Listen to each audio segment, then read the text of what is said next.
So yesterday, as you can see, I hope you can see from the board, yesterday we have done this topic, circular flow.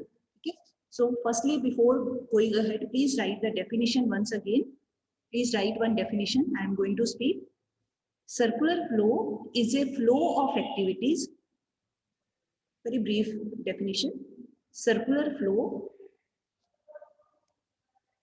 is a flow of activities of production, income, and expenditure. Circular flow is a flow of activities of production, income, and expenditure involving different sectors of the economy,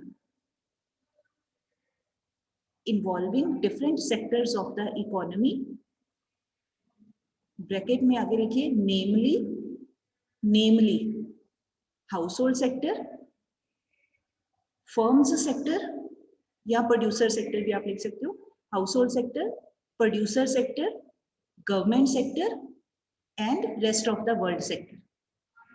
I am repeating the line. Circular flow is a flow of activities of production, income, and expenditure across different sectors of the economy. Namely, कौन से sectors हैं? Their names are to be told. Namely, household sector, producer or firms sector, one and the same thing. Government sector and last is rest of the world sector. You can make use of this definition also. ठीक है? अब इसका meaning कल हमने किया था कि since there is no end of human bonds are recurring in nature, they are never going to end. ठीक है? तो इस करके हमेशा ही प्रोडक्शन टेक्स प्लेस, बहुत टाइम से चल रही है प्रोडक्शन टेक्स प्लेस, प्रोडक्शन के बाद इनकम जनरेट होती है, इनकम के बाद दैट मनी इज स्पेंट इसके ऊपर on the same goods and services which were produced in the economy, and in this manner this cycle keeps on revolving. ये चलता ही रहता है, इस करके इसका नाम सर्कुलर फ्लो है. ठीक, यहाँ तक हमने कल किया था. Then there are these three parts, they can be named as phases of circular flow. You have to remember 3 phases of circular flow are there. First phase is production, in which with the help of various factors, कौन-कौन से factors? Land, labor, capital and organizer. Organizer का ही other name है entrepreneur. So in this first phase of production, by making use of factors, services of land, labor, capital and organizer, things are produced, goods are produced, physical form में goods are produced. Then second phase is called phase of generation of income या phase of income. In this income gets generated, कौन-कौन सी income? In the form of rent, wage, interest, profit. ठीक है? अब आपने याद करना है रेंट किसको मिलता है? Rent goes to land, wages goes to labor, interest goes to capital and profit goes to entrepreneur. Then I was explaining yesterday, तो later on it came to my mind कि some of you may ask कि इसमें से land को rent कैसे मिलता है या कैपिटल को इंटरेस्ट कैसे मिलता है. अब आप थोड़ा सा ध्यान से देखिए, try to find out human factors in these 4 factors. अगर when we say there are 4 factors, तो which are 2 human factors? एक है लेबर, एक है एंटरप्रेन्योर या ऑर्गेनाइजर. यही ह्यूमन बीइंग है ना, यही आगे होके सारा काम करते हैं. अच्छा, अब जो लैंड है, land is a passive factor. Passive है, लैंड अपने आप तो नहीं कहेगी कि मुझे इतना रेंट दे दो, कम है रेंट, ज्यादा है रेंट. लैंड ने अपने आप नहीं बोलना है. Land is a non living thing. ऐसे ही जो कैपिटल है, फाइनेंस है, मशीनरी है या वर्किंग कैपिटल मनी की फॉर्म में है, वो भी अपने आप में नॉन लिविंग है. That is not going to speak anything कि मुझे इतना इंटरेस्ट चाहिए. Here we have to understand carefully कि जो लैंड है, on behalf of land, who says anything, who asks for rent? उसका ओनर, जो लैंड का मालिक होगा वही कहेगा ना मुझे इतना रेंट चाहिए, इस जमीन के लिए इतना किराया चाहिए. या जो कैपिटल है, फाइनेंस है, पैसा है, उसके लिए किसी को लोन देना है, तो वो जो उसका ओनर है, दैट पर्सन विल से कि मुझे इसके बदले में, लोन के बदले में इतना इंटरेस्ट आप पे करो तो ही मैं आपको लोन दे सकता हूँ, फाइनेंस दे सकता हूँ. तो उनके जो ओनर्स होते हैं लैंड और कैपिटल का, वही डिमांड करते हैं इंटरेस्ट की और रेंट की. ठीक है, यहाँ पर हमें इस तरीके से इसको समझना है. ठीक, तो यहाँ पर rent, wage, interest, profit, income generate होगी. फिर यही इनकम किसके पास जाती है? जो इसके ओनर्स थे, मालिक थे, फैक्टर्स थे, वही फैक्टर्स फिर इसको खर्च कर देते हैं, एक्सपेंडिचर और डिस्पोजिशन. एंड देन अल्टीमेटली किसके ऊपर वो expenditure? On the same goods which were already produced. ठीक, ये हमारा साइकिल पूरा होता है. 3 phases. This is third phase, phase of expenditure. यहाँ तक आपको क्वेश्चन आएगा define circular flow, explain its phases. 4 marks में this question can be given. Now next part. Now in your book another topic has been given, stock and flow. We don't have to do this topic firstly. Firstly we please come to the next page where this heading is given, types of circular flow. Because our जो topic चल रहा है, firstly we will finish that topic, then we come to these other terms, stock flow, that will be done later. So right now I am going to types of circular flow. So you please write, there are two types of circular flow. One is real flow, second is money flow. Don't mix, ये phases नहीं है, ये types हैं. Two types of flows are there, circular flows are there. One is called real flow, one is called money flow. Now we have to understand कि real flow क्या है. Please write one line. First we are going to start real flow. ये वाला. Now real flow, please note down. Real flow is the flow of goods and services across different sectors of the economy. Real flow is the flow of goods and services across different sectors of the economy. ठीक है, अब इसका meaning क्या है? Now this we have to understand with the help of a diagram. So you are requested to draw. अभी scale नहीं use करो, free hand से you can draw the diagram, later on you can use. Now yesterday I told you how many sectors are there? 4 sectors are there. फिर से याद कर लीजिए, household sector, producer या firms sector, government sector, rest of the world. Now assuming कि जो economy है 2 sector की इकोनॉमी है, ठीक है. अब वो कौन कौन से 2 सेक्टर्स हैं इन जो हमारे सिलेबस में, अदरवाइज तो सारे ही होते हैं, but in our syllabus we have to do accordingly. There are 2 sectors. कौन सा? One is household sector, one is called producer sector. Imagine there is a simple economy with 2 sectors and there are only 2 sectors working, that is household and producer. Now how real flow takes place?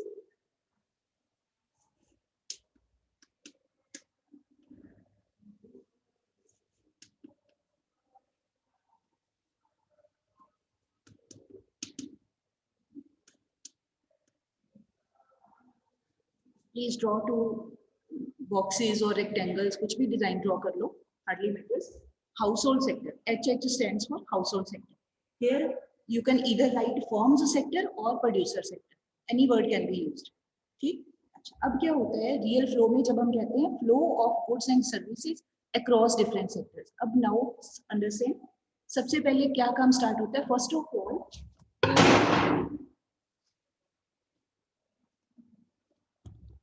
Household sector है, ये flow ध्यान से देखना है. Household sector से ये flow इधर आ रहा है, arrow is towards this side. Flow of sector services, ये household sector provides factor services to producer sector, and in return of these factor services, इनकी फैक्टर सर्विसेज को यूज करके what is done by producer sector? It produces various goods and services. Goods and services आपने पूरा लिख लेना, ठीक है. Now please see the direction of arrow. यहाँ से हाउसहोल्ड सेक्टर के जो फैक्टर के ओनर होते हैं, कौन कौन से factor? Land, labour, capital, organiser जो ओनर्स हैं, they provide their factor services to producer sector, and the producer sector, firms sector, makes use of these services, and then after making use of these services it produces goods and services. ठीक, जो चीजें हम use करते हैं, जैसे आपके हाथ में बुक है, नोटबुक है, तो पहले कहीं पर ये बनाई गई है, जिस मैन्युफैक्चरर ने इनको बनाया है he made use of all these factor services. ठीक, लोगों ने काम किया होगा, लेबर ने, मशीन से काम लिया गया होगा, फिर वो बुक बन गई, नोटबुक बन गई. अब ये प्रोड्यूसर सेक्टर में ये गुड्स एंड सर्विसेज का मतलब वो जो फाइनल गुड एंड आपकी नोटबुक और रजिस्टर है वो आपकी गुड है. गुड का मतलब अच्छा बुरे वाला नहीं, यहाँ गुड का मतलब कमोडिटी आइटम, कोई भी प्रोड्यूस्ड आइटम, तो ये बना देती है. तो when this type of flow takes place, this is called real flow. The name of this flow is real flow. ठीक, तो यहाँ पर हमने क्या बोला था डेफिनेशन में? Real flow is the flow of goods and services. कौन सी सर्विसेज? ये सर्विसेज देते हैं और आफ्टर यूजिंग दो सर्विसेज ये उनकी हेल्प से गुड्स को बना देते हैं and this cycle keeps on moving. Now you see there is no involvement of money in between. अभी बीच में मनी की बात नहीं आई है कोई भी, दूसरी चीजों की बात हो रही है. ठीक है, तो इस करके जो रियल फ्लो है that is also called physical flow. Book में एक जगह लिखा हुआ है वर्ड फिजिकल फ्लो. फिजिकल का मतलब चीजें बनती हैं, चीजों की हेल्प से ही चीजें बनाई जाती हैं. तो फिजिकल फ्लो है यहाँ पर गुड्स एंड सर्विसेज का ही ट्रांजैक्शन होता है फ्रॉम वन से फ्लो होता है from one sector to another. ठीक, this is all about real flow. Now second the same manner draw again two sectors household and firm sector.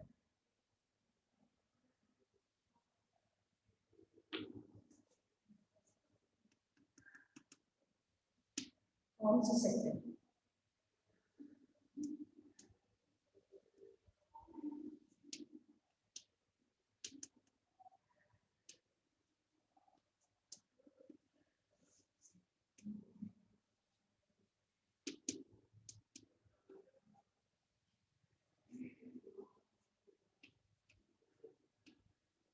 Now please see. अब firm sector क्या करता है? After making use of the factor services, firms sector gives the या makes a payment of those factors to this household sector. अब ये factor payments कौन सी होती है? जिसने काम किया है तो कौन सी फैक्टर पेमेंट्स होती है? यहाँ ब्रैकेट में you can write rent, wage, interest, profit. छोटा सा लिखना है ये सिर्फ अभी because you are doing it for the first time, that's why you can write for understanding, but later on when you get to practice there is no need to write this bracket. आपको अपने आप याद हो जाएगा. ठीक है, अब जो फैक्टर्स ने काम किया था तो I told you know factor works for free, it demands something. कुछ चाहता है, ये क्या चाहता है? कॉम्पनसेशन चाहता है, अपने काम का रिवॉर्ड चाहता है. रिवॉर्ड का मतलब कुछ इनाम चाहता है. अब उसी को क्या कह देते हैं? उसकी फैक्टर पेमेंट. तो यहाँ पर क्या मिला? रेंट किसको गया? लेबर को, लैंड को. Wages went to labour, interest went to capital and profit went to entrepreneur. तो काम के बदले में फर्म्स ने, प्रोड्यूसर्स ने इनको पेमेंट कर दी. Now arrow is from this producer sector to household sector. ये एरो ध्यान से आप देखो. ठीक, अच्छा, अब जब now this household sector people they received this income, now what will they do? They spend this income.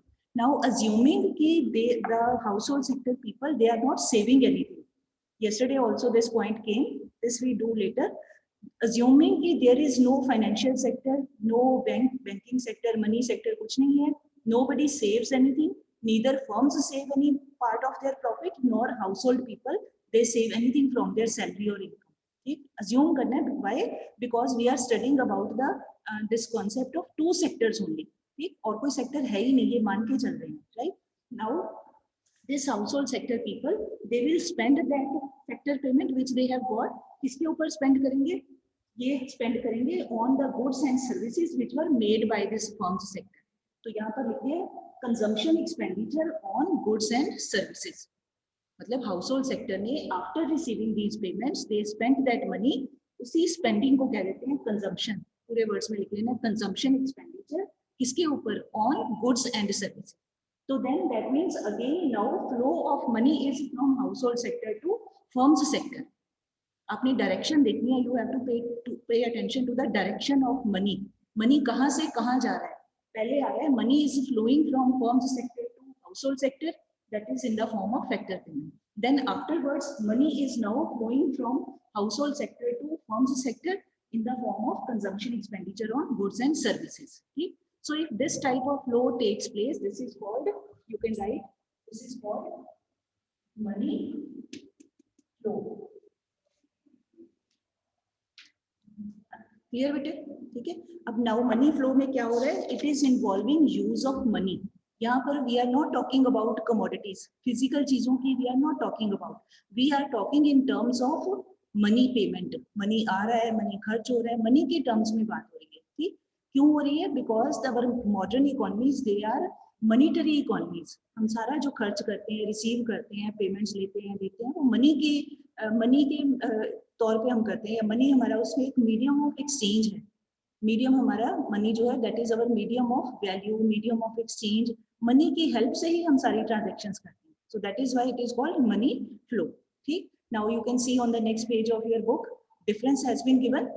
ठीक, तो 3 marks में ये question can be there. So what is real flow? I am repeating. You can also learn side by side. Real flow means flow of goods and services from one sector to another.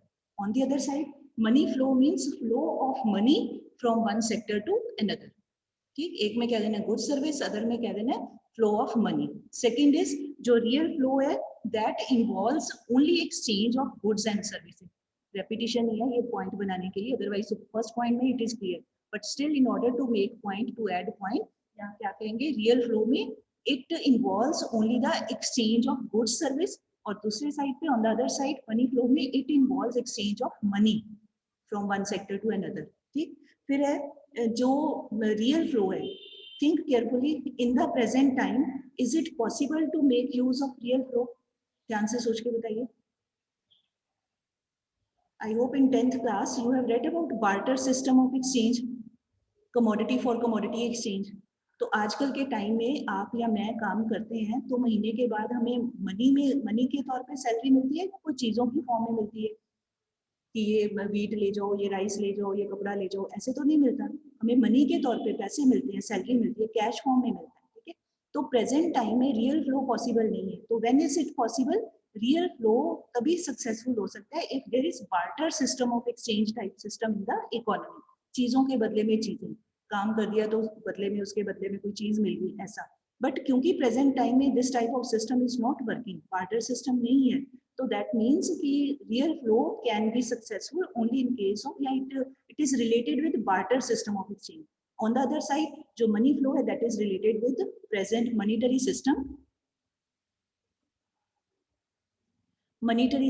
जिसमें money की involvement होती है. ठीक है, monetary economies में काम में आता है.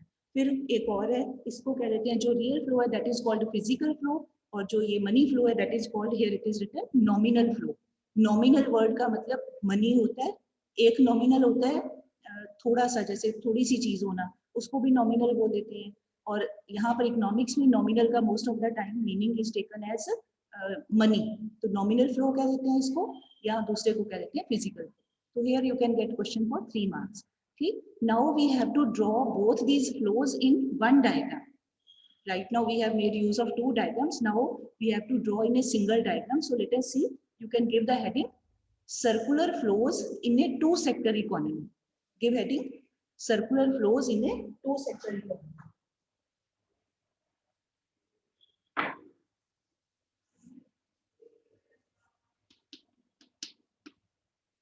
Household sector, firms sector.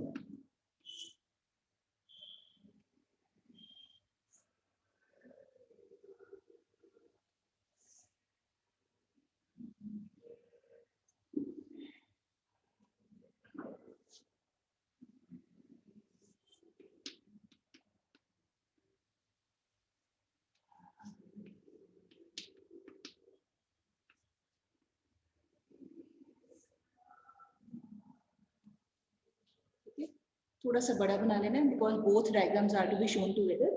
Firstly, from household sector towards home sector, factor services are given. So here we can write factor services. Then after using those factor services, what is provided by the home sector? Goods and services. Now what type of flow is this? This is real flow. ये मैंने कुछ भी नहीं बनाया. I have just repeated the same thing. This is real flow. Now in the inner side, now this is your choice. आप जैसे मर्जी बना लो, hardly matters. Now we have to show कि जब इसने अपनी फैक्टर सर्विसेज दी थी तो what did it receive in return? Household sector को क्या मिला था? It got factor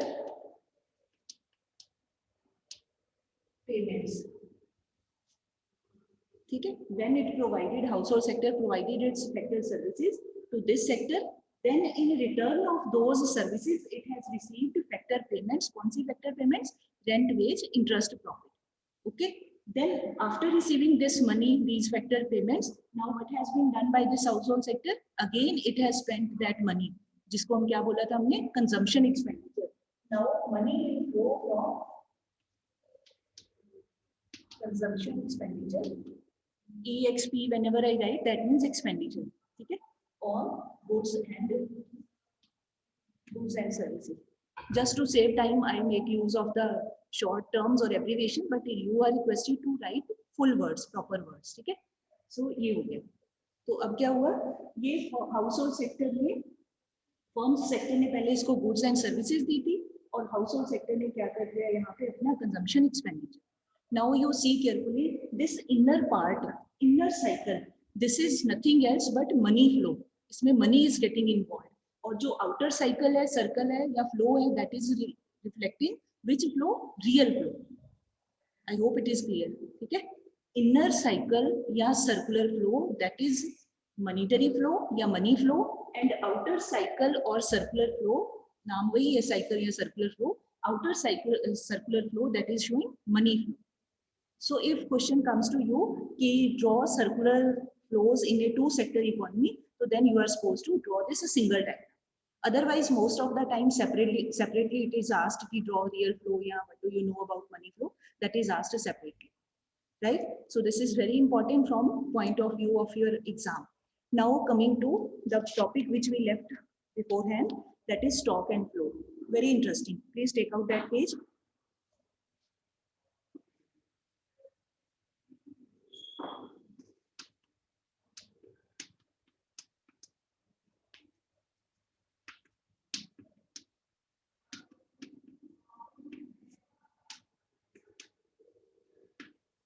Now what is stock? ये 1 mark में क्वेश्चन ऐसे आएंगे, या डेफिनेशन या examples can be given. Detail is not required. Now what is stock? Stock means any quantitative variable which can be measured at a given point of time. Stock means any quantitative variable which can be measured at a given point of time. And on the other side, क्या लिखा है? This flow. Flow means any quantitative phenomena या any quantitative variable which can be measured at a measured over a period of time. ठीक है? जिस चीज को we can assess, we can measure over a given point of time. That concept in economics, that is known as stock. Because in macroeconomics we study different kinds of variables. You remember in stats last year we have defined variable. क्या होता है? Variable means any quantitative phenomena which gets changed and that change can be measured over a period of time. यही बोला था ना हमने, जिस चीज में चेंज आता है और उस चेंज को मेजर किया जा सकता है, इकोनॉमिक्स में that thing is called variable. अब macro economics involves the study of various kinds of variables. Some of them come in the category of stock variable, some come under the category of flow variable. ठीक? Now let us take examples to understand. For example, right now you all are attending class. Suppose right now you have 2 pens with you. आपके पास 2 pens हैं. ठीक? Can you count this number of pens? Video on कर लो बेटे, मुझे थोड़ा दिख तो जाए आप क्या रिस्पॉन्स दे रहे हो. आपके पास 2 पेन है या 3 पेन है. Can you count the number? तो आप कह सकते हो कि right now at suppose time 8:40 हुआ है, तो at 8:40 AM I have 2 pens with me. आप गिन सकते हो, काउंट कर सकते हो. तो ये क्या हो जाएगा? This is a stock concept. आप गिन सकते हैं. स्टॉक हो गया 2 पेन्स. अच्छा, आपके पास अभी right now you are having for example 2 books, 3 registers. तो आप इनको गिन सकते हैं, काउंट कर सकते हैं. मेरे पास 2 बुक्स पड़ी हैं, 3 रजिस्टर पड़े हैं, 2 पेन पड़े हैं. You can count all these things. कब काउंट कर सकते हैं? At given point of time. इस समय आपके पास जो है आप गिन सकते हो, काउंट कर सकते हो. So that means all these things come in the category of stock concept. Hope you are getting. ठीक है? आपके रूम में 2 पिलोज पड़े हुए हैं, 3 पिलोज पड़े हुए हैं, तो आप गिन सकते हो. तो आप कहोगे कि नंबर ऑफ पिलोज 3 हैं, तो पिलो का कॉन्सेप्ट जो है that is a stock concept. जिस भी चीज को एक पॉइंट ऑफ टाइम के ऊपर असेस किया जा सकता है, गिना जा सकता है, काउंट किया जा सकता है, that concept is stock concept. अच्छा, अभी आपकी पॉकेट में, आपके वॉलेट में 100 रुपीज पड़े हैं, तो आप गिन सकते हो कि 8:45 AM इस तारीख को मेरे पास 100 रुपीज पड़े हुए हैं. तो that means it is a stock concept. आज की डेट में आपके बैंक अकाउंट में how much money is lying, आप गिन सकते हो. आपको पता है कितने पैसे हैं, that means that is a stock concept. आपके घर में कितने बेड हैं, कितनी चेयर्स हैं, आप गिन सकते हो. Stock concept. तो ऐसे ही कंट्री के अंदर, अब घर को छोड़ के थोड़ा सा इकोनॉमी के examples are to be taken. Country के अंदर इस पॉइंट ऑफ टाइम के ऊपर how much wealth is there. ठीक है? एसेट्स कितनी वैल्यू के हैं, वो गिने जा सकते हैं. उनको अंडरस्टैंड किया जा सकता है at any point of time. तो that means wealth is a stock concept. On the other side, contrary to it, flow का मतलब होता है जिस चीज को गिनने के लिए in order to measure or assess we need some period of time.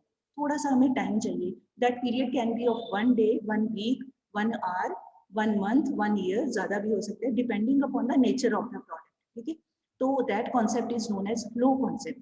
जैसे आपको कि मेरी 1 month की इनकम मान लो 5,000 रुपीज है, तो अब आपने क्या बीच में बोला, माई इनकम फॉर 1 month. तो 1 month is a period of time. एक मूवमेंट तो नहीं है ना, एक पीरियड ऑफ टाइम आ गया, आप मंथ इन्वॉल्व कर रहे हो, एक लंबा टाइम ले रहे हो, तो that means it is a flow concept. ऐसे हम कहें कि कंट्री की India's national income in 2020 was so and so, तो we have involve the concept of 1 year, तो that means it is a flow concept. आपकी या मेरी सेविंग 2020 में 10,000 रुपीज है फॉर एग्जाम्पल, तो इसका अगेन मतलब 1 साल का टाइम आ गया, that means it is a flow concept. तो ऐसे investment, exports of a country, imports of a country, ये सब चीजों में जब भी हम गिनते हैं तो एक टाइम पीरियड को लेते हैं. Consumption expenditure of our family in last month was for example 2,000 rupees, तो again month has been involve, again एक टाइम पीरियड आ गया, फ्लो कॉन्सेप्ट. तो जिस भी चीज में एक पॉइंट आए, पॉइंट पे असेस किया जा सके वो स्टॉक, जिसके लिए थोड़ा सा पीरियड इन्वॉल्व होता है, अब वो पीरियड कोई भी हो सकता है, that is known as flow concept. ठीक है. तो यहाँ पर आगे difference has been given, again the repetition is there. जो स्टॉक का कॉन्सेप्ट है it is not time dimensional, मतलब ज्यादा टाइम को इन्वॉल्व नहीं करता है, एंड जो फ्लो कॉन्सेप्ट है it is time dimensional because it involves the period of time. फिर जो स्टॉक है it is a static concept, रुका हुआ है, मतलब एक गिनती करनी है, काउंट ही करना है, तो एक स्टेबिलिटी है इसमें. स्टैटिक होता है रुका हुआ होना, स्टैंड स्टिल होना.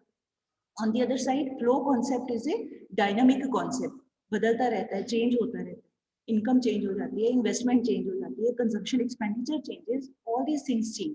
तो first one is static concept, other one is this, क्या बोला मैंने, डायनामिक कॉन्सेप्ट. आगे फिर फ्यू एग्जांपल्स हैं. तो यहाँ पर most probably you will be given examples and you will be asked कि बताइए is it A stock concept या फ्लो कॉन्सेप्ट, या you can be asked the definition कि बताओ इसका मीनिंग क्या है, right. Okay. Next is that is given. With this, our chapter is going to be over. But before that, I want to tell you, please come to the last page. Formally, the subject matter of this chapter is over, but still, one thing is required. Please take out the last page. वहाँ पर one concept is given. Tick mark that, leakages and injections. Okay, we need to know these things because later on in macroeconomics we should understand the meaning. We need the meanings of these things. So leakages and injections. Simple definition है, leakage का मतलब होता है ऐसा कोई भी concept which leads to we can say which discourages flow of goods and services, या which discourages flow of income, which proves we can say which discourages economic activities in the economy, that is called leakage. On the other side, injection का मतलब वो medicine वाला injection है, यहाँ पर injection का मतलब all those activities which lead to या which add to the flow of production of goods and services. कुछ पॉजिटिव जिनके करके इकोनॉमिक एक्टिविटीज में पॉजिटिविटी आती है, encouragement आती है, कुछ बढ़ता है, कुछ प्रोडक्शन बढ़ती है, कोई चीजों की कुछ भी एडिशन होता है, addition of income, addition of production of goods and services, that is injection. और जिन चीजों के करके फ्लो में थोड़ी सी डिसरप्शन आती है, थोड़ा सा लीकेज का मतलब निकल जाना, तो यहाँ पर लीकेज का literal meaning is not to be taken, यहाँ पर मतलब है डिस्करेजमेंट. जिन चीजों के करके कुछ डिस्करेज होता है, कुछ रुकता है, उसको कह देते हैं लीकेज. जैसे फॉर एग्जाम्पल, जैसे टैक्स है, सेविंग्स है, या इम्पोर्ट्स हैं. I repeat, tax, savings, imports, ये तीनों चीजों के करके मनी जो होता है वो सर्कुलर फ्लो से माइनस होता है, निकल जाता है. टैक्स देने से क्या होता है, हम जो पैसे खर्च कर सकते थे, now we are not in a position to use that money because in the form of tax money has gone to government. Import करते हैं, money goes to other countries, जो अपने पास रहना चाहिए था नहीं रहा. सेविंग करते हैं, तो वही पैसे जो हम खर्च कर सकते थे, नाउ वी आर सेविंग, मतलब खर्चने से हमारा वो रुक रहा है, हमारा प्रोसेस एक्टिविटी रुक रही है, इकोनॉमिक एक्टिविटी या डिस्करेज हो रही है. ऑन द अदर साइड जो इंजेक्शन है उसमें क्या ले सकते हैं एग्जांपल, जैसे एक्सपोर्ट्स हैं, जिसके करके इकोनॉमी में कुछ आता है, something is coming, adding, exports हैं, तो foreign currency is coming, Then we can take example of investment या government expenditure. 3 examples are given. Investment कोई करता है तो again it leads to enhancement of productive activity, कुछ बढ़ाती है activity को. गवर्नमेंट स्पेंड करती है तो गवर्नमेंट किन चीजों पे स्पेंड करती है, जो यूटिलिटी की चीजें हैं या कुछ और इम्पोर्टेंट आइटम्स हैं in the economy which are required by majority of people, तो फिर वो गवर्नमेंट का एक्सपेंडिचर से भी लोगों को काम मिलता है, पीपल गेट एम्प्लॉयमेंट, कोई ना कोई लोगों को उससे एम्प्लॉयमेंट मिलती है, इनकम जनरेट होती है. तो गवर्नमेंट का एक्सपेंडिचर हो या एक्सपोर्ट्स की कोई बात हो या हम कह सकते हैं third one was investment. So these three things are known as injections because they encourage productive activity, encourage economic activity, या add to flow of production of goods and services. On the contrary, जो पहले क्या बोला leakage, तो leakage means those activities which discourage, which reduces the flow of किसका flow? Flow of production या flow of goods and production of goods and services या flow of income. You can make use of any word, all mean the same. Okay, so this you just have to read carefully. ये leakage or injection you can write here on the book to be read. Yeah, only reading. Okay, and rest of the part we have done earlier.